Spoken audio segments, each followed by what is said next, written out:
नमस्कार, अस्सलाम वालेकुम, सत श्री अकाल। आज अवध न्यूज में बात होगी कार्यकर्ताओं के बीच की। जी हाँ, जैसा कि आप सभी को पता है कि 151 विधानसभा में राजनीतिक हलचलें तेज हो गई हैं।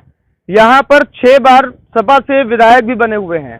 इस बार भाजपा की पूरी निगाह, पूरी उत्तर प्रदेश में सबसे बड़ी जो निगाह है वो विधानसभा 151 महमूदाबाद पे है।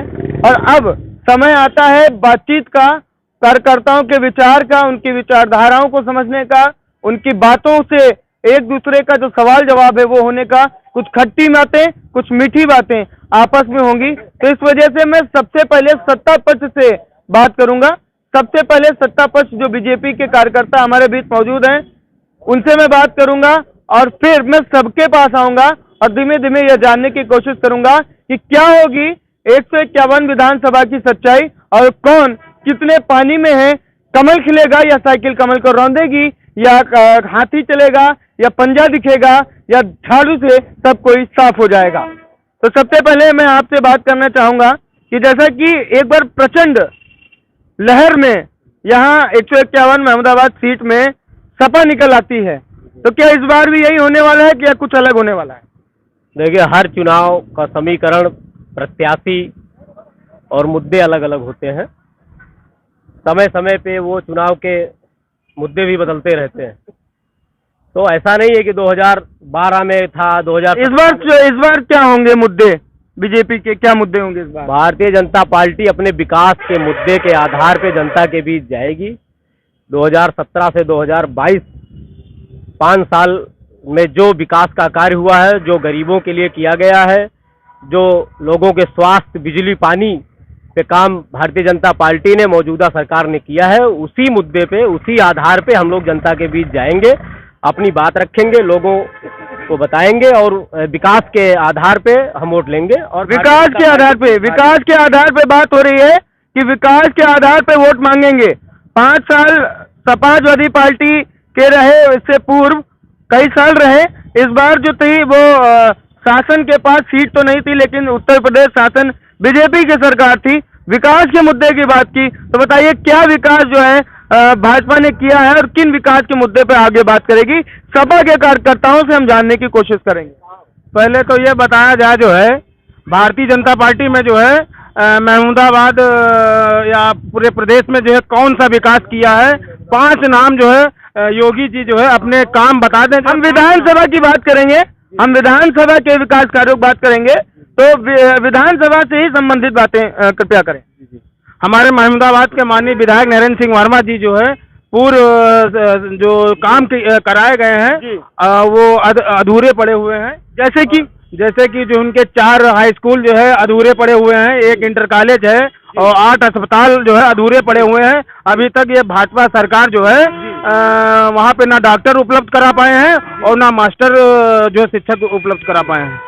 तो बने खड़े हुए हैं, लेकिन सरकार के पास इतनी व्यवस्था नहीं कि उनका संचालन करवा पाए। इस पर आप क्या कहेंगे? मतलब कहना है कि ढांचे खड़े हो गए हैं, व्यवस्थाएं नहीं है और विकास के मुद्दे पे बीजेपी बात करने वाली है, तो इस पे क्या कहेंगे?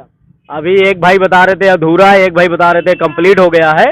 तो ये सच्चाई है, वो अधूरा था, अब कंप्लीट हो गया है। मतलब कब अधूरा था, कब कंप्लीट हुआ है? अभी अधूरा था, अब कंप्लीट हो गया। कब अधूरा था, कब कंप्लीट हुआ है? अधूरा था, सरकार बनने पे अधूरा था। हमारी बात समझिए भाई, अभी कह रहे हैं अभी अधूरा, कुछ सालों पहले, अभी 1-2 साल पहले अधूरा था, अभी कंप्लीट हो गया है। वो अभी उसमें कुछ प्रक्रिया होती है, हैंडओवर होगा उसका, जो भी कागजी कार्रवाई है, उसके बाद उसमें डॉक्टर भी नियुक्त होंगे। जो विद्यालय की बात हो रही, विद्यालय में भी टीचर नियुक्त है, विद्यालय की भी हैंडओवर की प्रक्रिया बची हुई है, कुछ कार्य उसमें बचे हुए हैं, उसके बाद होगा। बाकी जो कार्य गवर्नमेंट ने गरीबों के लिए किया है, आसपास की जो सड़कें बनी हुई हैं, जो बिजली के क्षेत्र में गांवों का विद्युतीकरण का कार्य किया गया है, वह जनता के बीच है। हम लोग तो एक तरीके से भाई भारतीय जनता पार्टी के कार्यकर्ता, सपा के हैं, बसपा के हैं, कांग्रेस के हैं, सारे लोग हैं। जनता के बीच जाइए और पूछिए कि आज लगभग 30 से 30 साल हो गया यहाँ पे विधायक जी को। दरियापुर जैसी पहाला की सबसे दूसरी तीसरी ग्राम सभा है बड़ी, पर दरियापुर के एक मजरे में विद्युतीकरण का कार्य नहीं हो रहा, एक गांव में बिजली नहीं थी। आप बताइए, आजादी से लेकर आज तक दरियापुर ग्राम सभा में लाइट क्यों नहीं थी? गांव वालों से पूछिए ना भाई, क्यों नहीं थी? अगर आई तो अब 5 साल में ऐसा क्या हो गया कि वहां पे लाइट आ गई? आपसे इसमें बात करेंगे, अभी सपा से भी बात करेंगे। हमारे बीच आम आदमी पार्टी के कार्यकर्ता भी खड़े हैं, उनसे भी जानेंगे। इस बार क्या लगता है आपको, विधानसभा 151 में कमल खिलेगा, साइकिल चलेगी, झाड़ू लगेगी या पंजा दिखेगा? जय हिंद साथियों, जहाँ तक सवाल है क्या खिलेगा 151 ही की बात नहीं है। पार्टी चलती है, जो एमएलए बन के जाता है वो पूरे प्रदेश के लिए कानून बनाता है, एक उसकी नीतियां होती हैं, उसका एजेंडा होता है। तो खाली 151 मत जोड़िए, बल्कि ये देखिए क्या हमें 2 करोड़ रोजगार मिले जो वादा करके हम आए थे। यही मीडिया चीख रही थी कि 2 करोड़ रोजगार देंगे, भाइयों साथ आइए। क्या हमें 15 लाख मिले? ये मीडिया कह रही थी कि साथ आइए, 2 करोड़ कह रहे थे, मीडिया उसके साथ थी, खड़ी थी। दूसरी बात आइए, ये जो कह रहे थे कि विकास होगा, जनाब बिजली गांव में नहीं पहुंची, बिजली पहुंचना न पहुंचना बराबर है, क्योंकि बिजली का दर क्या है, नोटिस मेरी जेब में रखे हुए है कि बिजली का काट दिया जाएगा अगर पैसे नहीं आप पहुंचाए। 7 रुपए पर यूनिट बिजली का दर गरीब सिसकियां ले रहा है। महामारी इतनी जबरदस्त चली, क्या बिजली बिल माफ सरकार नहीं कर सकती कि पैसे कमी है? हमारी सरकार जो आएगी, यूपी में हमारा एजेंडा है कि हर गांव में बिजली का होगा, जो रह गए हैं, बाकी जो रह गए हैं उनमें भी होगा जी। और 300 यूनिट बिजली मुफ्त देंगे हम। दूसरी बात, मुफ्त शिक्षा देंगे। तीसरी बात, मुफ्त इलाज देंगे। गांव अस्पताल खोले जाएंगे, अस्पतालों में डॉक्टर होंगे। डॉक्टर की जिम्मेदारी होगी, अगर यहाँ नहीं फायदा होता है वो लेके जाए बड़े अस्पताल और उसका इलाज मुफ्त में करवाए, सरकार उसका खर्चा वहन करेगी। और बसों के लिए समस्याएं जो है, बस में अक्सर आप देखते रहते हैं कि हमारे महिलाएं सुरक्षित महसूस कर रही हैं, उसके लिए बस में गार्ड रखे जाएंगे, एक महिला एक पुरुष, जैसा कि दिल्ली मॉडल में चल रहा है। मैं गया वहां, मैंने देखा, और बस में महिलाओं का किराया फ्री होगा। ये हमारी योजनाएं हैं उत्तर प्रदेश में। जनाब इस बेस पे हमारी किसी बिरादरी का वोट मेरे, एक मिनट, हमारी किसी बिरादरी का वोट मेरे पास नहीं है, न कोई वोट बैंक है, बल्कि जिसे बिजली की सुविधा चाहिए, जिसे बेहतर शिक्षा की सुविधा चाहिए, जिसे बेहतर स्वास्थ्य की सुविधा चाहिए, जिसे ट्रैवल की बेस्ट सुविधा चाहिए, जिसे विकसित भारत बनाने में सहयोग कर रहा है, वो हमारी पार्टी का सपोर्ट करेगा और हम जीत के आएंगे और अपनी सरकार बनाएंगे। जय। तो ये सब लोग कह रहे हैं हम जीत के आएंगे, अपनी सरकार बनाएंगे। सब लोगों का यही कहना है कि जीत के आएंगे, सरकार बनाएंगे। अभी विकास के मुद्दों पे बात चल रही थी, तो कांग्रेस ने क्या विकास किए हैं महमूदाबाद के लिए और कितना विकास किया है समाजवादी पार्टी ने, कितना विकास किया है भाजपा ने, और झाड़ू से क्या उम्मीद है, इस पर बात करना चाहेंगे आपसे। नमस्कार सभी को।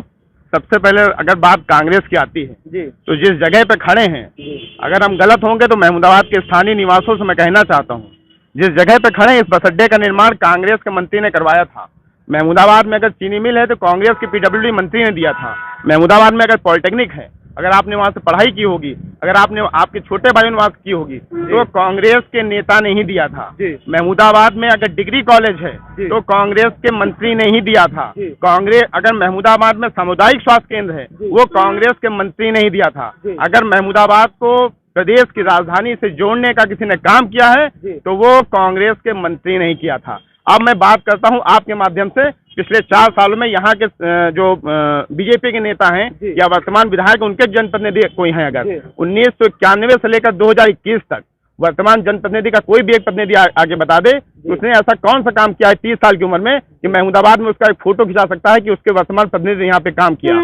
बीजेपी की बात कर रहा हूँ बीजेपी में मैं मानता हूँ कि यहाँ का जनप्रतिनिधि बीजेपी का नहीं है, मगर सांसद तो पिछले 7 साल से महमूदाबाद ने दिया है। उनको क्या किया है उन्होंने? महमूदाबाद के लोगों से की तरफ से मैं युवा नेतृत्व करते हुए मैं पूछना चाहता हूं कि भारतीय जनता पार्टी का महमूदाबाद के लिए कोई एक सिंगल काम बता दें जिसको लेके वो फोटो खिंचा सकते हैं या आम आदमी के बीच में जा सकते हैं। जी कोई एक काम जो है, अभी प्रश्न आया है, कोई एक काम है ऐसा बताइए कि जो इस कार्यकाल में हुआ है, पूरा हुआ है।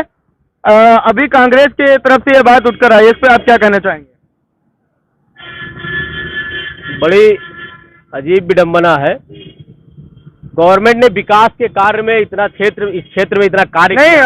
आप कह रहे हैं, एक मिनट, आप कह रहे हैं कि पॉलिटेक्निक कांग्रेस ने बनाया, तहसील कांग्रेस की देन है, ठीक है, और पीडब्ल्यूडी है कांग्रेस ने बनाया है, तो बीजेपी सरकार है, केंद्र में है, राज्य में है, उसके कुछ ऐसे विकास बताइए जो महमूदाबाद को बहुत मतलब बड़ा रूप दे रहे हैं, उसमें निखार ला रहे हैं।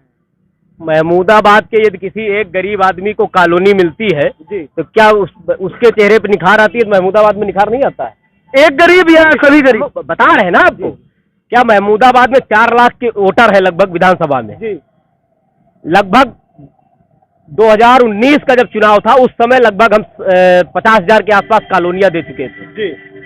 लगभग 90% गांवों में विद्युतीकरण का कार्य हो चुका था। 2019 के चुनाव के समय के आंकड़े बता रहे हैं। जी जी। लगभग 90% गांवों में विद्युतीकरण का कार्य हो चुका था। 2 लाख लोगों को सिलेंडर पूरे सीतापुर जो मिला था, महमूदाबाद का आंकड़ा अभी हमारे पास नहीं है, अगर 2 लाख पूरे सीतापुर में था तो महमूदाबाद में भी लगभग रहा होगा 25-30 हजार लोगों को। विद्युतीकरण हो गया, गैस सिलेंडर हो गया, कॉलोनी हो गई, सुलभ शौचालय का कार्य हो गया, गांवों में सार्वजनिक शौचालय का निर्माण कार्य हो गया। क्या ये विकास कार्य नहीं है? एक विकास कार्य की आप क्या बात कर रहे हैं? एक एक गरीब आदमी को दिया गया है, एक एक आम आदमी को मिला है। सुन लीजिए, गवर्नमेंट की सुविधा मिली हुई है, गवर्नमेंट की सुविधा मिली हुई है। अगर आज लोगों को मुफ्त राशन मिल रहा है, अभी जैसा कि मुख्यमंत्री जी ने अनाउंसमेंट किया है, दीपावली तक था, वो होली तक हो गया। लोगों को 1 किलो दाल, 1 किलो चीनी, 1 किलो नमक मुफ्त राशन अगर गरीबों को दिया जा रहा है। एक हमारे मित्र है समाजवादी पार्टी के, उन्होंने कहा आप काहिल बना रहे हैं लोगों को। अरे गरीब आदमी का पेट बढ़ रहा है, लोग भूखों मर रहे थे, भोजन न मिले तो कह रहे भूखों मर रहे, और जब मिल रहा है गवर्नमेंट सुविधा दे रही है तो कह रहे काहिल बना रहे हो। अजीब विडंबना है। हमारे बीच विकास नहीं है। हमारे बीच आपको अभी फिर समय दिया जाएगा तिवारी जी। हमारे बीच किसान यूनियन के भी लोग खड़े हैं। किसानों का कितना विकास किया है जो है वर्तमान सरकार ने? विकास की बात हो रही है, किसान अभी राशन की बात हुई कि गरीब लोगों तक राशन पहुंचा है, वो राशन निकलता किसानों से है। और किसान की क्या स्थिति है ये भी हम चर्चा करना चाहेंगे, बात करना चाहेंगे। और क्या है विकास किसानों का इस सरकार में? भारतीय जनता पार्टी की सरकार में किसानों का कुछ भी नहीं हुआ है। किसान आज महंगाई की मार जो है वो झेल रहे हैं। डीजल महंगा हो गया, पेट्रोल महंगा हो गया। आज खेती करनी किसान के बस की बात नहीं रह गई है। उसको जो बैंकों से कर्ज मिलता है वो भी देना होता है, लेकिन उसकी जो धान की फसल की रेट है वो नहीं मिलता है। 1100-1200 में उसका धान जा रहा है। बाढ़ आ गई, सब बर्बाद हो गया, लेकिन किसानों के हित में बीजेपी सरकार ने कुछ नहीं किया। आज खाद के लिए लोग, योगी महाराज तो कह रहे हैं जो वहां पर लखीमपुर में थे वो किसान नहीं थे, वो उपद्रवी थे। उपद्रवियों के मतलब किसानों के बेस में उपद्रवी आए हुए थे। जो वास्तविकतम किसान है वो तो गांव में आराम से खुश है। इस पर क्या कहेंगे आप? बिल्कुल, जैसे कि योगी सरकार ने कहा है कि वहां पे उपद्रवी थे, तो उन्होंने अभी एसआईटी की रिपोर्ट में भी आ गया कि उनके बीजेपी के जो केंद्रीय मंत्री टैनी मिश्रा थे, उनके लड़के ने गाड़ी चढ़वा दी, वहाँ किसान मर गए। हमारे वो रिश्तेदारी थे जो खत्म हुए थे। तो किसान बिल्कुल तानाशाही पे उतर आई है। ये किसानों को मार रही है, गाड़ियों से कुचल रही है। 1 साल हो गया है, 600 से ज्यादा किसान वहाँ खत्म हो चुके हैं और किसान आंदोलन अभी भी जारी है, लेकिन सरकार के कान में जूं तक नहीं रेंग रही है। वो किसानों की तो सुनना ही नहीं चाहती, वो बिल्कुल अपने मन की मर्जी कर रही है। ये जो कृषि काले कानून, किसान क्या गलत मांग रहा है? एमएसपी की गारंटी ही तो मांग रहा है। जब गवर्नमेंट कह रही कि एमएसपी है, रहेगा और था, तो उस पर उसको कानूनी जामा क्यों नहीं पहना देते? ये लोग उसकी गारंटी क्यों नहीं दे रहे हैं? और आज किसान परेशान है, उसको खाद नहीं मिल पा रही है। असली किसान जो है वो लाइनों में लगा हुआ है, उसको खाद नहीं मिल पा रही है, डीएपी, और ये कह रहे हैं कि वहाँ सब नकली किसान बैठे हुए हैं।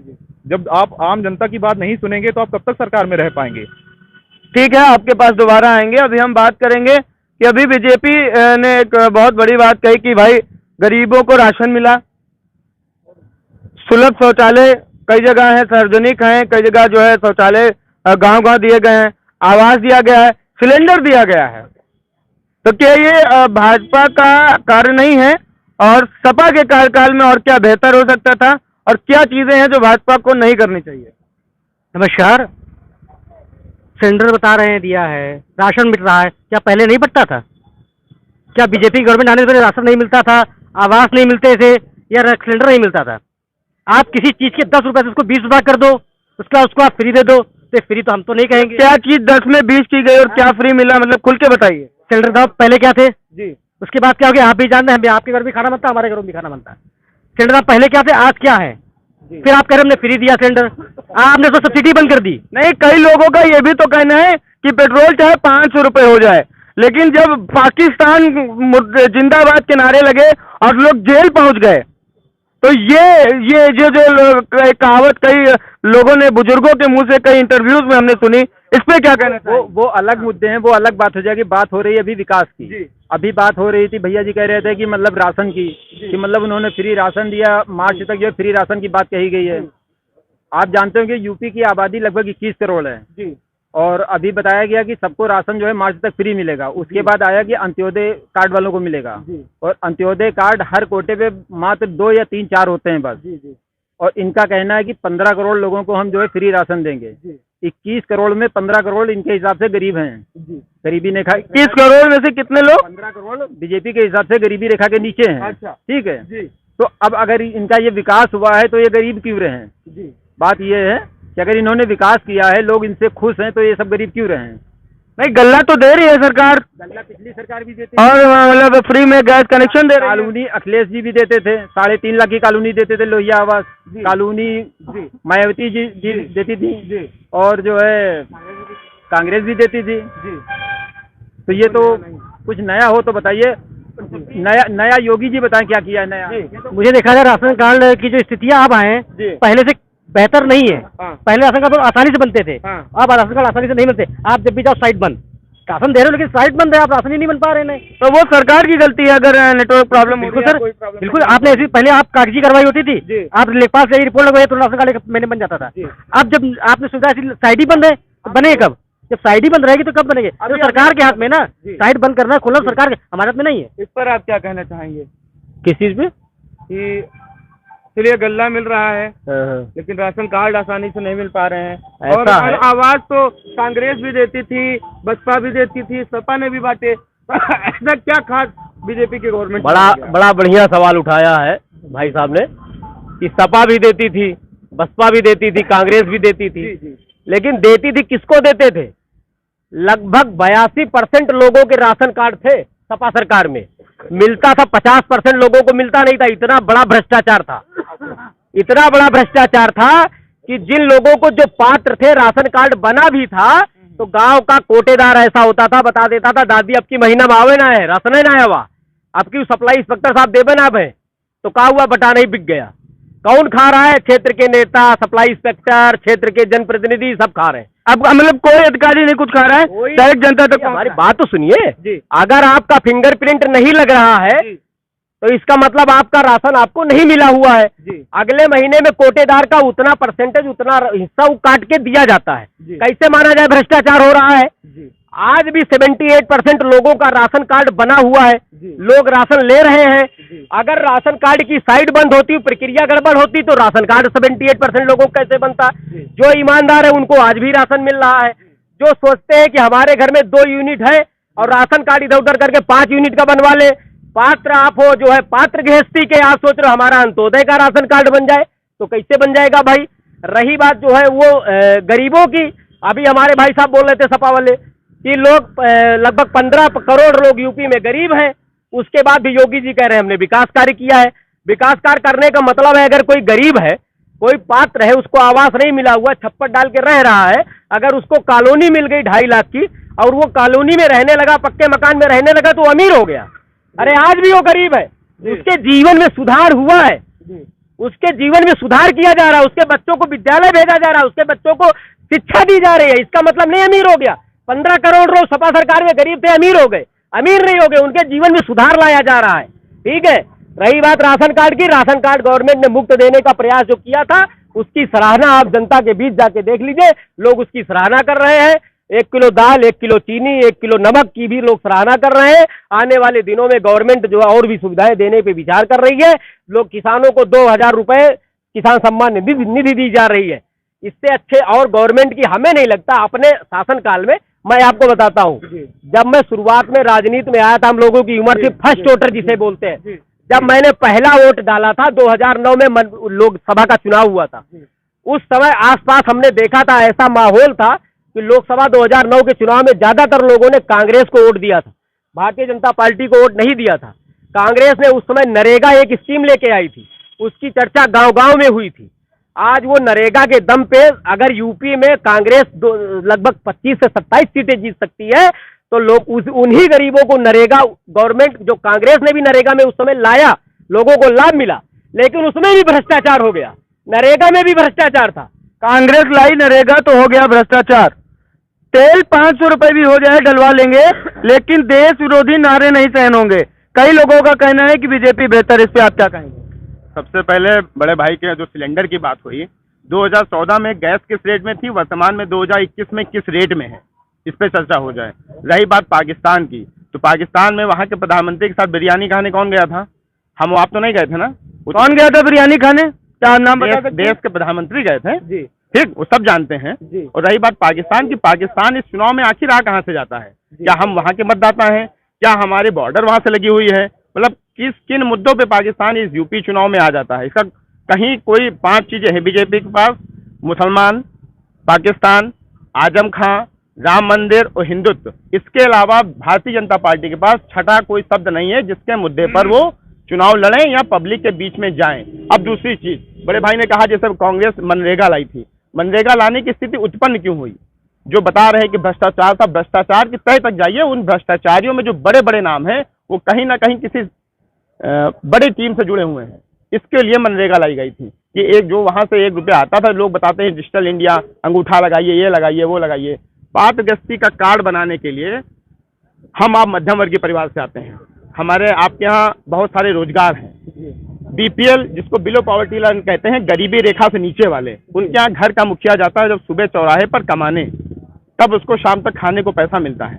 वो अंगूठा लगाने जाए, राशन के यहाँ राशन कार्ड, राशन उठाने जाए कि अपनी मजदूरी करने जाए। और ये शिक्षा के लेके बात करते हैं, वर्तमान में अभी प्रदेश सरकार ने 1100 रुपए प्रत्येक गार्जियन को भेजे हैं, जूता, मोजा, स्वेटर और स्कूल बैग के लिए। जी। हमारे इन्हीं के आम आदमी पार्टी के किसी नेता ने उनको 1100 रुपए शिक्षा मंत्री को मनी ऑर्डर किए हैं कि 1100 रुपए में आप जूता, मोजा, बैग और स्वेटर लेकर दिखा दो। तो वर्तमान मुद्दे जो हैं उन पे बहस की जाए। पाकिस्तान, हिंदुत्व, अभी समाजवादी पार्टी की तरफ से एक बयान आया कि जिन्ना को लेके इतनी बड़ी बहस करने की क्या जरूरत है? कोई कहीं जरूरत नहीं। हमारी जो मूलभूत सुविधाएं हैं, हमको महमूदाबाद में चाहिए पर्याप्त चिकित्सा, जो वर्तमान में अभी यहाँ के जनता ने लिखा फेसबुक पे कि हड्डियों का कोई डॉक्टर नहीं है। हमको दिखाने जाना होगा, हम सरकारी अस्पताल महमूदाबाद में जाएंगे, हम पाकिस्तान नहीं जाएंगे। ठीक, ये हमारी जरूरत बुनियादी है। वर्तमान समय बीजेपी का है, बीजेपी सरकार में है, इसलिए हम लोग सवाल कोई पूछेंगे तो भारतीय जनता पार्टी के नेताओं से और उनके प्रतिनिधियों से पूछेंगे, और ये हमारा जायज सवाल है। महमूदाबाद में मैंने पूछा ना बार बार, मैं अपने बड़े भाई से फिर पूछना चाहता हूँ कि पिछले 4 सालों में इन्होंने कॉलोनी की बात बताई, काशीराम कॉलोनी बसपा सरकार की देन है, लोहिया कॉलोनी समाजवादी पार्टी सरकार की देन है। इन्होंने जो कॉलोनियां दी हैं उसमें 2.5 लाख रुपए में इतनी नियम और शर्त, कर्जा माफी हुई। कर्जा माफी में जो किसान है वो वर्तमान स्थिति बता सकते हैं कि कर्जा माफी किन परिस्थितियों में हुई है। आपने पहले कहा हम पूरा कर्जा माफ करेंगे, फिर आपने नियम बनाया कि हम 25 बीघे से कम वाले का करेंगे, फिर आपने बताया कि हम 1 लाख वाला करेंगे। उसमें Aadhaar card, pan card, bank commission, लेखपाल कमीशन, सर्वे सब हुआ। वर्तमान जो हमारी मांगे हैं, वर्तमान आम जनता की तरफ जो हमारी वो है कि वर्तमान सरकार हमको क्या दे रही है। आप 95 रुपये 98 रुपये लीटर डीजल दे रहे हो, 88 रुपये लीटर पेट्रोल दे रहे हो, 942 में आप सिलेंडर दे रहे हो।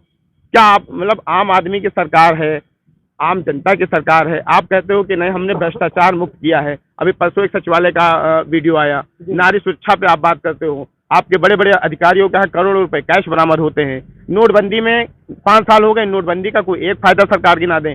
रही बात डिजिटल की, अंगूठा लगाने से अभी यूपी नहीं पूरे भारत देश में हर महीने कम से कम 100 से 200 लोग सिर्फ भूख से मर रहे हैं। उनका पर्याप्त राशन कार्ड नहीं बना है, उनको जो जरूरतें हैं बुनियादी वो पूरी नहीं हो पा रही हैं। ये सरकार सिर्फ और सिर्फ डेटा के साथ खेल रही है। डेटा एक उनके पास है कि हमने ये कर दिया, हमने वो कर दिया। वर्तमान में अभी आप और गरीब बस्तियों में जाएंगे, उसमें पता चलेगा कि स्थितियां क्या हैं। ठीक है, अभी हम और कांग्रेस के लोगों से बात करेंगे। अभी हम किसान यूनियन के कार्यकर्ताओं से बात करेंगे। देखिए, सरकार कह रही है कि जो मंडी में जो भी हम धान ले रहे हैं उसकी एक सैंपलिंग करते हैं, सैंपलिंग में अगर वो पास हो जाता है तब उचित रेट पर उसका जो भी उचित मूल्य है वो किसानों को दे रहे हैं। हम गल्ला उनको दे रहे हैं जिनके घर में खाने को नहीं है, ठीक है, और किसान को भी उचित रुपए दे रहे हैं। योगी महाराज का ये भी कहना है कि कोई भी किसान परेशान नहीं है, वो एक प्रोपेगेंडा के तहत लोग हैं जो इस छवि को, किसान की छवि को धूमिल करने का काम कर रहे हैं। जो वास्तविकता में किसान है वो परेशान नहीं है। इस पर क्या कहेंगे आप? सबसे पहले बड़ी विडंबना है कि किसान को उचित मूल्य दिया जाता है, आप बताइए कि इसमें इतने लोग हमारे किसान भी खड़े हैं, किसका धान एमएसपी पे बिक रहा है? आप वर्मा जी बताइए, एमएसपी धान बेचा? क्या आपने बेचा? सरदार जी आपने बेचा? 1100 में, 900 रुपए में, 1000 रुपए में धान बिक रहा है यहाँ का। और बड़ी विडंबना है कि 1 नवंबर से अक्टूबर से धान खरीद शुरू होती थी, आज 1 नवंबर से शुरू होता था। आज अंदाजा लगाइए कितने, 13 तारीख है, कितने किसानों को धान खरीदा गया? कितने किसानों को इसमें खड़े होंगे? तमाम किसान। आप वर्मा जी धान लाए थे, आपने बेचा एमएसपी पे कि ऐसे ही बेच लिया? यादव जी कैसे बेच लिया? एमएसपी नहीं हो पाया। क्या हाल है मंडी के? क्योंकि सरकार बार बार कह रही है कि हमारा मुख्य जो फोकस किसानों पर भी है, तो क्या हाल है मंडी के? नवीन मंडी, गल्ला मंडी जो महमूदाबाद की, से क्या हाल है और इस पे सरकार किस तरीके से किसानों को राहत देने का काम कर रही है? अरे सरकार तो बता रही है हम 1900 का ले रहे हैं, लेकिन वहां पर लेकर जाइए, आप दलाली दीजिए, टोकन बनवाइए, वहां पैसा दीजिए। भ्रष्टाचार की बात कर रहे हैं खत्म करने की, आप जाइए उसको वेरीफाई कराइए, वहां पैसा दीजिए। मजबूरी में किसान आकर के यहाँ 1200 में बेच देता है। लेकिन सरकार कहती है डिजिटलाइजेशन हो गया है, जिससे जो बीज की चोरी थी वो हट गई है, सारे कागज के तौर पर जो है सब कुछ मिल रहा है। तो इसमें कहाँ भी बीच में घोटाला हो रहा है? सर बीच में घोटाला ये कभी बंद ही नहीं होगा भैया, ये घोटाला बंद होगा। अरे घोटाला तो खाद में देखिएगा आप, वो तो बता रहे हैं उर्वरक पूरा है, लेकिन किसानों से पूछिएगा। अरे अनेकों महीना जो घर से नहीं निकलती महिलाएं, वो बेचारी लाइन में लगी है खाद के लिए। वो कह रहे हैं कि खाद की हम पूर्ति करा रहे हैं, खाद कहाँ से आ रही, कहाँ जा रही है? किसानों को खाद मिल नहीं रही है। खाद के लिए टहल रहे हैं भाई साहब, 4 दिन से लगातार आ रहे हैं। यहाँ कुछ क्या जुगाड़ होगा तो मिल पाएगी, नहीं तो नहीं मिल पाएगी। मतलब जुगाड़ होगा तो आपको खाद मिलेगी, अगर जुगाड़ नहीं होगा तो खाद नहीं मिलेगी, ये किसान भाई हमारे कह रहे हैं। इस पे क्या कहती है बीजेपी पार्टी? खाद तो मिल रही है, नहीं लाइन क्या लगती है? अब एकदम से सारे किसान आ रहे हैं, और बाकी अभी तक नहीं दिक्कत हुई थी। थोड़ा जो आलू बुआई में कुछ दिक्कतें हो गई तो थोड़ा खाद की कमी आ गई है, बाकी खाद तो बराबर मिल रही है। अब किसान की एक जरूरत है, वहाँ पहुँच गए 20 तो लाइन तो लगना ही पड़ेगा। किसान की जरूरत है एक और पहुंच गए 20 तो लाइन तो लगना पड़ेगा। इस पे क्या कहती है समाजवादी पार्टी? मैं कहना चाहता हूँ, पहली बार आजादी से पहली बार ऐसा हुआ, कभी महिलाएं लाइन में नहीं लगी है डीएपी के लिए। आज डीएपी के हाल देख लो जाके, रात में लोग लाइन लगा रहे हैं, सुबह से 4-4 बजे से लाइन लगा रहे हैं और डीएपी उनको नहीं मिल रही है, उनको धक्का मुक्का खाना पड़ रहा है। प्रदेश सरकार उसको उपलब्ध नहीं करा पा रही है। और सबसे पहले तो बात होनी चाहिए बेरोजगार पे, बेरोजगारी पे बात होनी चाहिए, निजीकरण पे बात होनी चाहिए। सरकार सब कुछ बेचे दे रही है। आज क्या क्या बेचा सरकार ने? जैसे कि सरकार ने सारा इंडिया बेच दिया, सारा इंडिया बेच दिया, आप हम भी बिक गए। मतलब क्या बिका? एयरलाइंस बिक गई, सब बिक गई जी। सरकार सब कुछ बेच रही है, ये आप मान रहे नहीं मान रहे हैं? जी जी बता। तो आप देख सकते हैं कि Bharatiya Janata party double engine की सरकार है। Bharatiya Janata party double engine की सरकार है, सब कुछ बेचे दे रही है। मंडी में किसानों का हाल बदहाल है, तेल का रेट बढ़ता जा रहा है और पात्रता जो है वो बिल्कुल भी विलुप्त होती जा रही है। क्या कहती है इस पे मौजूदा सरकार? देखिए, जब हम लोग हाई स्कूल में थे, धीरे धीरे पढ़े इंटर में पहुंचे, तो बजट आता था, पेपर देखते थे जी।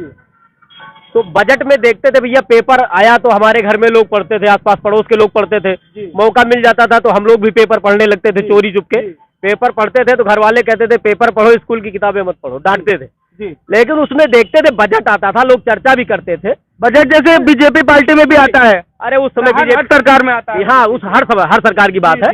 राज्य सरकार का भी बजट आता था, केंद्र सरकार भी बजट आता था, बीजेपी की गवर्नमेंट नहीं थी जब की बात, हर सरकार में आता है। ठीक है, आता था। उस बजट में हम लोग देखते थे है क्या, ठीक है, बजट में है क्या। बजट आता था, जाता था, आम आदमी तक, गरीबों तक, गांव तक कुछ नहीं आता था। आपको यकीन बताए, कुछ नहीं आता था। सिर्फ और सिर्फ क्या था, गांव में हम देखते थे एक प्राइमरी विद्यालय, अगर बिल्डिंग है तो बिल्डिंग है, नहीं तो आम के पेड़ के नीचे बैठ के बच्चे पढ़ रहे हैं। यही तो स्थिति थी जी। आज यूपी की, आज पूरे देश की ये हाल है। केंद्र सरकार का बजट आता है तो पता चलता है कि उसमें गरीबों के लिए कुछ है, राज्य सरकार का बजट आता है तो उसमें पता लगता है कि बिजली, पानी, स्वास्थ्य के लिए कुछ है, आम आदमी के लिए कुछ है। वो विकास कार्य हो रहा है। जनता के बीच आप लोग जाते हैं, आप भी वास्तविकता से वाकिफ है। गल्ला मंडी की रही बात, किसानों की, एमएसपी की, खाद वाली बात भी बात बता रहे हैं। खाद की बात है, अभी हमारे एक भाई से उन्होंने कहा हमको डाया नहीं मिल रही है। हमने कहा भैया कितना चाहिए? बोले 40 बोरी। हमने कहा कितना बीघा खेत है? बोले 8 बीघा। हमने कहा कितना डालोगे? कि 5-6 बोरी बीघा डाला जाता है, वो भी बीघा कच्चा बीघा। जो मानक है डाया का खेत में डालने का, एक एवरेज मानक है। हम मानते किसान उसको ले जाएगा खेत में ही डालेगा, लेकिन अगर किसी चीज की डिमांड अचानक आप इतनी कर दोगे कि जरूरत से ज्यादा आप उसको यूज कर रहे हो, तो थोड़ी बहुत क्राइसिस होगी, थोड़ी बहुत दिक्कतें होगी। लेकिन फिर भी गवर्नमेंट ने प्रयास किया और संभवतः लगभग सभी को उसका लाभ मिला और डाया सबको मिली, यूरिया भी मिल रही है। बात आते हैं आपके पास, फिर जानेंगे आपकी बात। तो हमारे बीच आम आदमी पार्टी है, झाड़ू चुनाव चिन्ह, जो दिल्ली में मतलब जिसने बीजेपी की साखें हिला दी, हम कह सकते हैं इस बात को, क्योंकि प्रचंड लहर के समय भी दिल्ली के अंदर, अभी आते हैं आपके पास, दिल्ली में फिर भी, हाँ अब आप तक आएंगे, खाद की बात भी जानेंगे।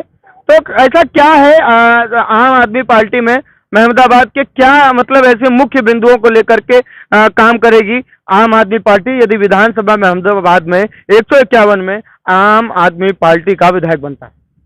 आम आदमी पार्टी का अगर विधायक बनता है और हमारी सरकार अगर नहीं बनेगी और हमारी सरकार भी बनेगी, हमारी नीतियां लागू होंगी, नीतियों के हिसाब से काम इंसान कुछ नहीं करता है, उसकी नीतियां काम करती हैं। अगर हम ऐसी नीति बना देंगे कि इसमें भ्रष्टाचार किनारे होगा, बहुत पहले माननीय स्वर्गीय प्रधानमंत्री राजीव गांधी जी ने एक बात कही थी कि हमारे देश में हमारा पैसा जो सरकार योजना बना, राजीव गांधी कांग्रेस वाले, यस, जो हमारा पैसा जाता है जनता के बीच, तो 25% पे काम होता है, 75% कमीशन में जाता है। वो सिलसिला आज तक चल रहा है। इसीलिए अरविंद केजरीवाल क्या कर रहे हैं, उस भ्रष्टाचार को ऐसी नीति बनाई है कि उसके थ्रू खत्म करेंगे। आधार कार्ड के लिए दौड़ना नहीं पड़ेगा, राशन कार्ड के लिए दौड़ना नहीं पड़ेगा, खुद आदमी दरवाजे पे जाएगा, गांव में एक एक को एक्चुअल सर्वे करके वो बना के देगा। भ्रष्टाचार मुक्त भारत होगा। उसी पैसे से हम बिजली फ्री देंगे, उसी पैसे से शिक्षा भी फ्री देंगे और उसी पैसे से हम अस्पताल भी फ्री देंगे। ये मेरी नीतियां हैं। नीतियों पे सरकार चलती है। एक आदमी चाहे इतना अच्छा हो, वो कुछ नहीं कर सकता जब तक उसकी नीयत, पार्टी का एजेंडा साफ न हो।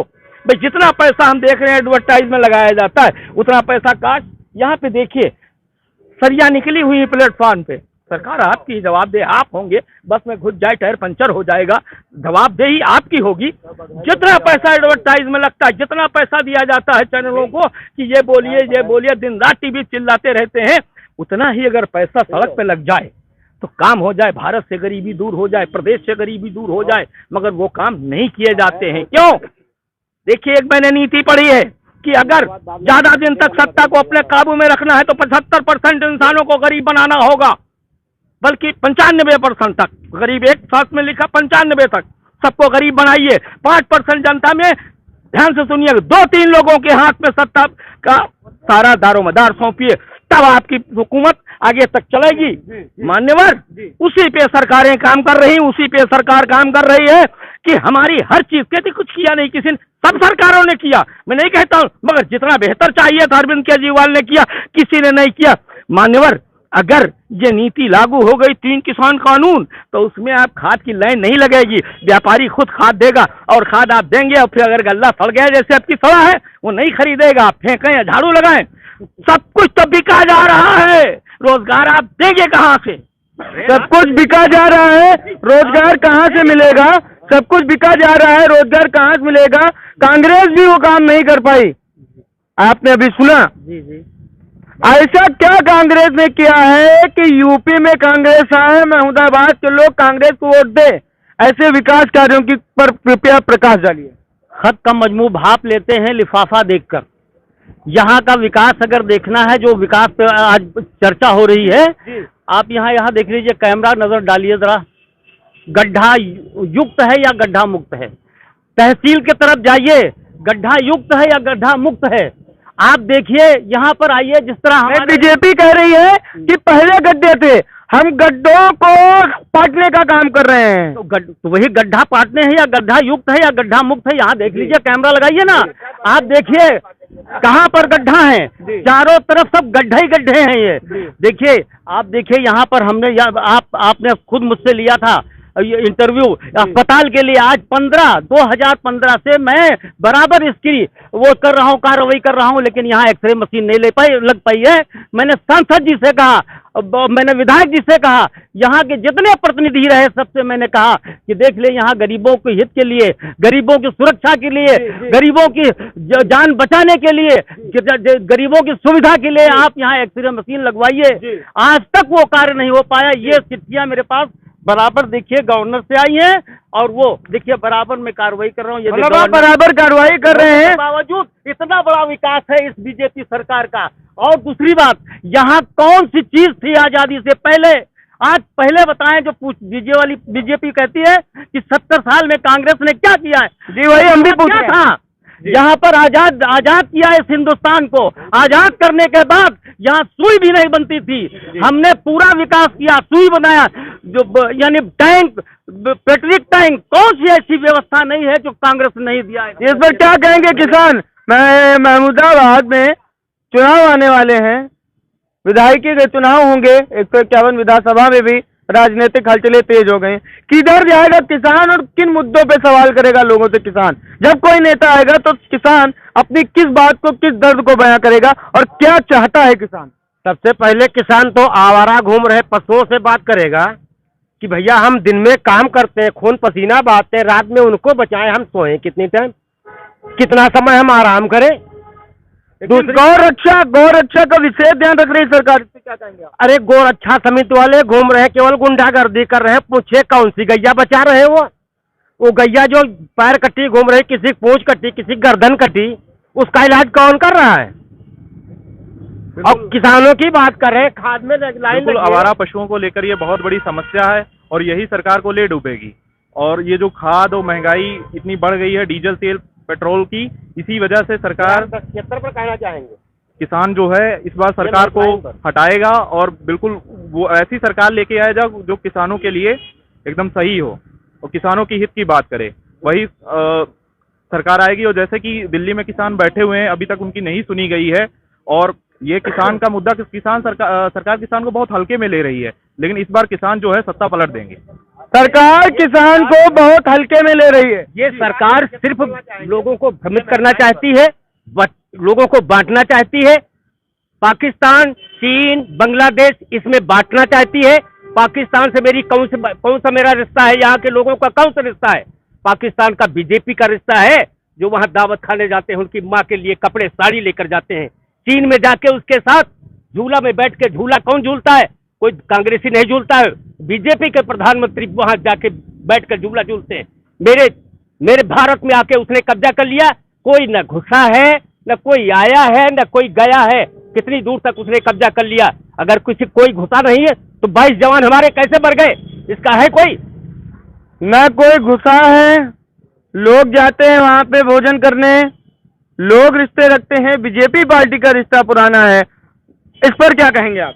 देखिए, इंटरनेशनल पॉलिसी जो है जी, वो ये होती है, अभी हमारे बीच में ही कुछ हमारे भाई है, हमारे साथ हैं जी, लेकिन वो साथ हमारे हैं, अंदर उनके क्या चल रहा है, हमारे खिलाफ चल रहा है, हमारा बुरा सोच रहे हैं। बीजेपी में है या आम जनमानस में है? हम अपने भाई, ऐसा होता है ना समाज में, जी, कुछ मित्र हमारे ऐसे होते हैं जो हमारे साथ होते हैं, जी, लेकिन वो हमारा बुरा सोचते हैं। जी।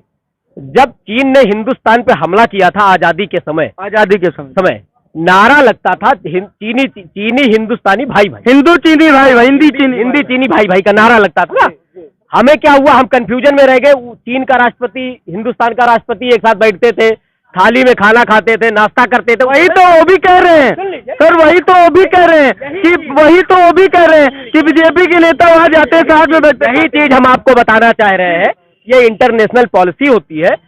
पंडित जवाहरलाल नेहरू उस धोखे में आ गए और चीन ने हमारे ऊपर क्या, उसका विश्वासघात चीन ने हमारे साथ किया, हमको क्या मिला? हमला हुआ हमारे ऊपर। आज भी इंटरनेशनल पॉलिसी होती है, हम सतर्क हैं। हम उनके साथ जाते हैं, नाश्ता भी करते हैं, उनके साथ बैठ के झूला भी झूलते हैं, लेकिन आज अलर्ट है, भारत माता की तरफ आग उठा के देखने की हिम्मत न चीन की है न पाकिस्तान की है। सुन लीजिए भाई, सुन लीजिए, आप सुन लीजिए, कहाँ से आया, पता लगाया आज तक? क्या चीज? अगर पॉलिसी है, अगर सतर्क है, तो ये अटैक कैसे, हमारे शहीद कैसे मारे गए? लोग कह रहे हैं कि अगर भाजपा सतर्क है, लोग कह रहे हैं तो अगर भाजपा सतर्क है तो आरडीएक्स कहाँ से आया, जवान कैसे मारे गए? इस पर हम हाँ एक मिनट जी, आते हैं। जब माननीय नेताजी मुलायम सिंह यादव जी जब केंद्र में रक्षा मंत्री थे, तो माननीय मुलायम सिंह यादव जी ने ऐसी एक योजना लाई थी, जब हमारा शहीद मारा जाता था तो उससे पहले शहीद की डेड बॉडी हमारे घर नहीं आती थी। माननीय मुलायम सिंह यादव जी की देन है, 2.5 साल में पाकिस्तान ने कभी सीट का उल्लंघन नहीं किया। आप उठा के देखेगा रिकॉर्ड। और उसके बाद डेड बॉडी हमारे घर आने लगी थी। एक हमारे शहीद जिसका घर वाला उसके रोकता है, वो अपनी डेड बॉडी, अपने बच्चे की डेड बॉडी देखता था। मैं देश नहीं बिकने दूंगा, सौगंध मुझे इस मिट्टी की, मैं देश नहीं बिकने दूंगा।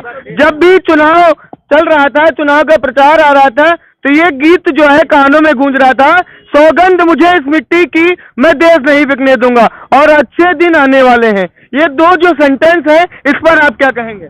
देखिए, अच्छे दिन ऐसे आ गए हैं कि किसान बिल्कुल सड़कों पे आ गया है जी। और किसान का बदहाली आ गई है। अच्छे दिन इससे अच्छे अगर और आ गए तो पता नहीं क्या हाल होगा। इसलिए बीजेपी हटाइए, और ये बिल्कुल साफ है कि जब तक बीजेपी नहीं हटेगी तब तक किसानों का भला नहीं होगा। ये सरकार बेटा, जब 1947 में देश आजाद हुआ, भारत के पास वो हालत थी, भूखमरी के करार पर भारतवर्ष था। उस वक्त 1965 में भारत के प्रधानमंत्री चीन के छक्के छुड़ा दिए थे, और चीन तर रफ्तार, ये तभी की बात है जब चल रहा था हिंदी चीनी भाई भाई, या उससे पहले रफ्तार मारा था, तो नारा दिया था हिंदी चीनी भाई भाई। जब भाग गए थे, मार खा के भागे थे, तब हिंदी चीनी भाई भाई का नारा दिया था। 1972 में लौह पुरुष श्रीमती इंदिरा गांधी ने पाकिस्तान के छक्के छुड़ाए और उसके 2 टुकड़े कर दिए। आज पाकिस्तान है क्या? पाकिस्तान 6 घंटे के लिए नहीं है। और पाकिस्तान चीन, हिंदू मुसलमान, ये सिर्फ यहाँ बट जाए आपस में, और मेरी सरकार फिर मैं देश नहीं बिकने दूंगा, सौगंध मुझे इस मिट्टी की, मैं देश नहीं बिकने दूंगा, और अच्छे दिन आने वाले। इस पे क्या कहेंगे आप? अगर हम आपको बता देंगे कि देश में बचा क्या है आपके प्रधानमंत्री, वो भी बेच लेंगे जी। अगर मैं बता दूं। एक मिनट, क्या कहा आपने? मैं देश नहीं बिकने दूंगा, सौगंध मुझे हिंदुस्तान की, मैं एक नहीं होने दूंगा। सुनिए, अगर कांग्रेस ने 70 सालों में कुछ नहीं किया था तो तुम बेच कहाँ रहे हो जी? किस चीज को बेच रहे हो? जी। जब कांग्रेस की 55 साल की सरकार थी, 70 सालों में 15 साल ऐसे थे हमारे पास, जी। जो 5 साल आपके वाजपेयी जी थे, 13 महीने आपके वाजपेयी जी थे, जी। उसके बाद मिली जुली सरकार थी। जी। पूरे कांग्रेस का 55 साल रहे। जी। 55 साल में कांग्रेस ने क्या दिया, मैं अभी बताता हूँ। जी बता। भाखड़ा नंगाल डैम दिया है उसने, जी। बिजली की बड़ी बड़ी परियोजनाएं दिए हैं, जी। बड़े बड़े एम्स दिए हैं, बड़े बड़े मेडिकल कॉलेज दिए हैं, बड़े बड़े IITs दिए हैं, जी। ये सब दिए हैं। जी। पिछले 4 सालों में प्रदेश में सरकार है, जी। पिछले 7 सालों में देश में सरकार है। मैं आपके माध्यम से भाजपा के यहाँ सम्मानित नेता खड़े हैं, उनसे पूछना चाहता हूँ, कोई एक काम बता दे माननीय अपने मुख्यमंत्री का, उन्होंने फीता खाता हो, उसका पूर्व सरकार से कोई संबंध ना रहा हो।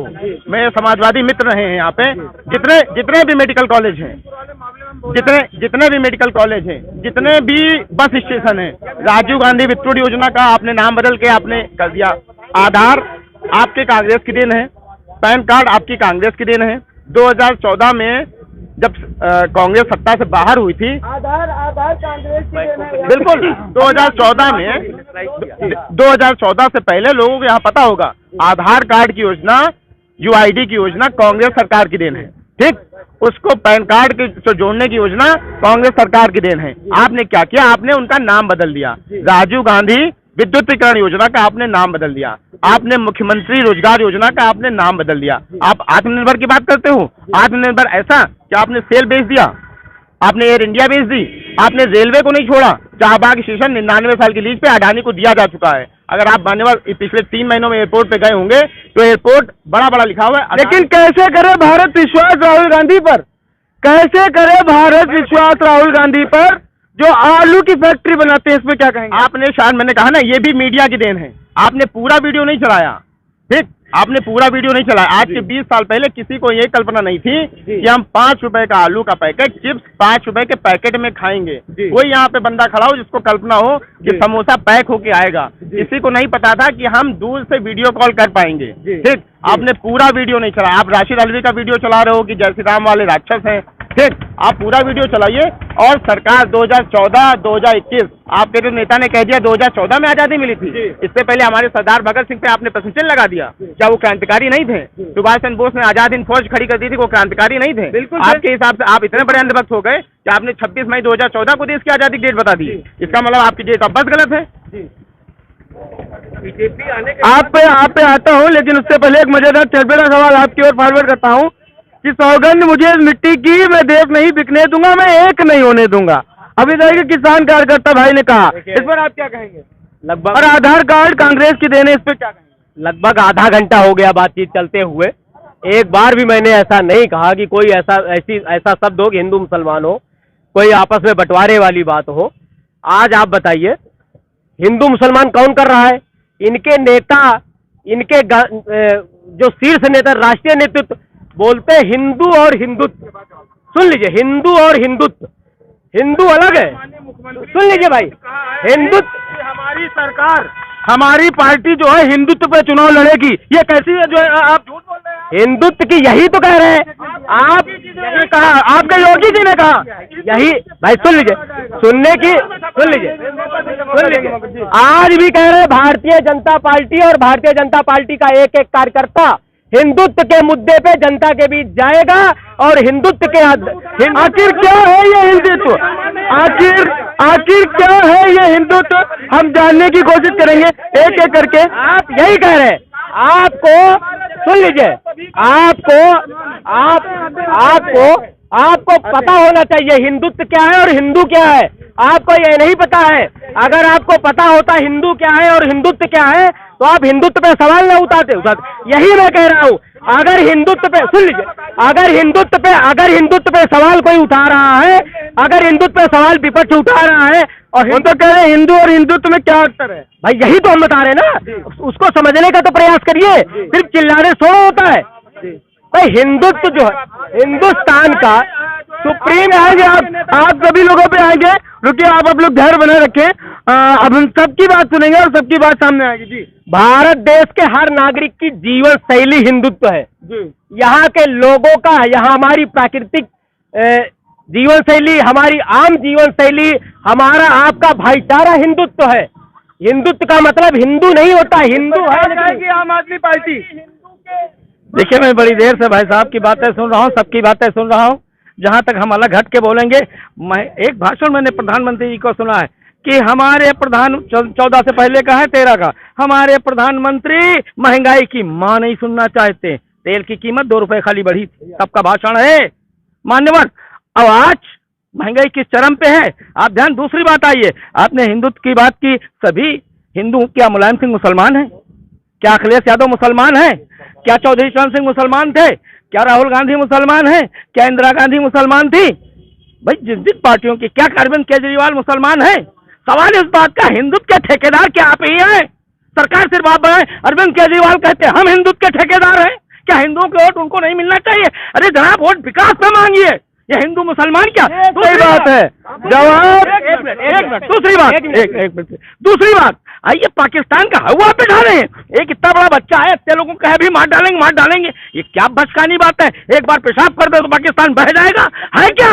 यूपी के बराबर नहीं, मगर एक हवा भी ढाल देते हैं। दूसरी बात, आप कहते हैं हम सतर्क हैं मैडम, अगर सतर्क थे 2.5 कुंटल RDF कहाँ से आ गए जनाब? अगर सतर्क थे तो 2.5 कुंटल RDF कहाँ से आ गए?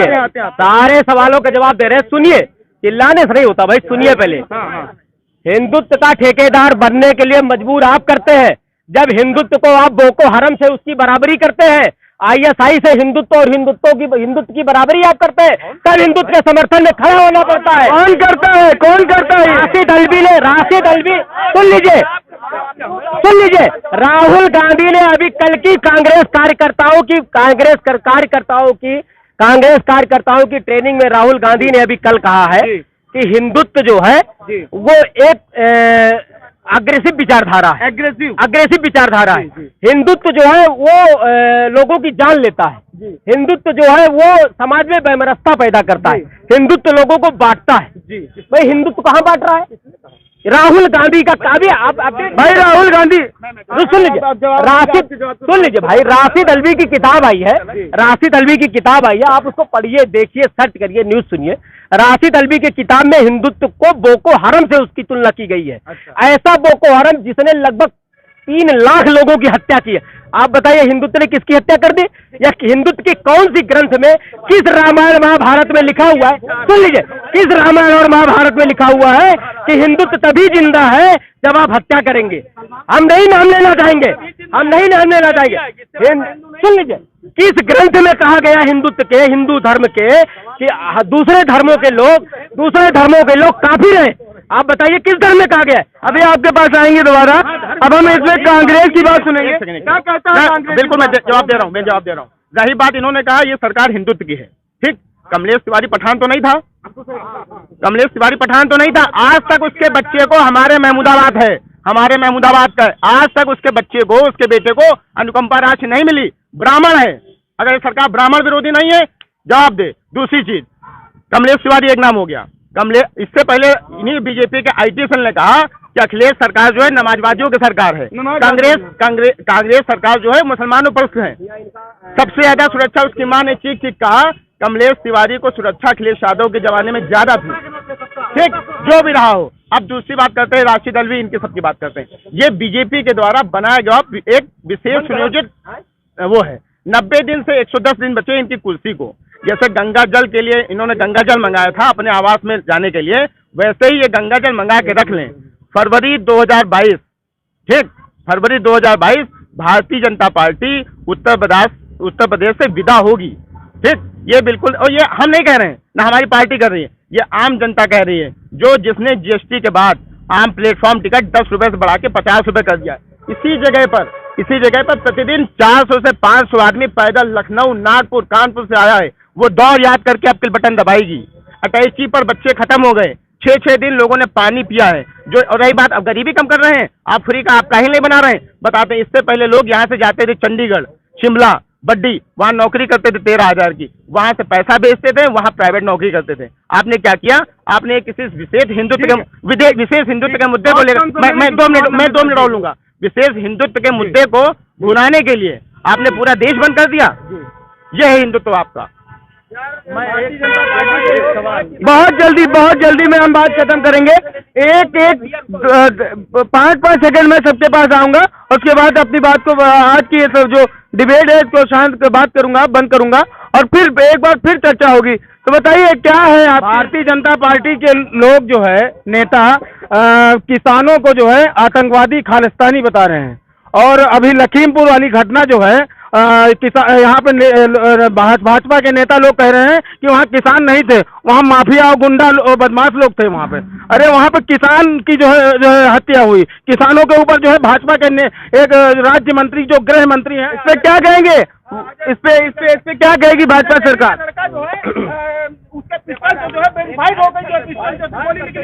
बताइए अभी तक क्या आप कल्पना कर सकते हैं यदि भारतीय जनता पार्टी के सिवा किसी और पार्टी की गवर्नमेंट होती, कोई और सरकार होती, तो क्या जो आरोपी हो जेल जाता, गिरफ्तारी होती, मुकदमा लिखा जाता? आप बताइए, क्या मुकदमा लिखा जाता? लेकिन चुनाव का समय है, तो समय अच्छा ये बताइए, देखिए किसी भी, आप मान रहे हैं कि वो बीजेपी के थे? आपके बड़ा मोहम्मद मुख्यमंत्री जी मान ही नहीं रहे क्यों बीजेपी के थे? ये तो कह रहे हैं कि वो तो मान ही नहीं रहे कि वो तो गुनहगार है।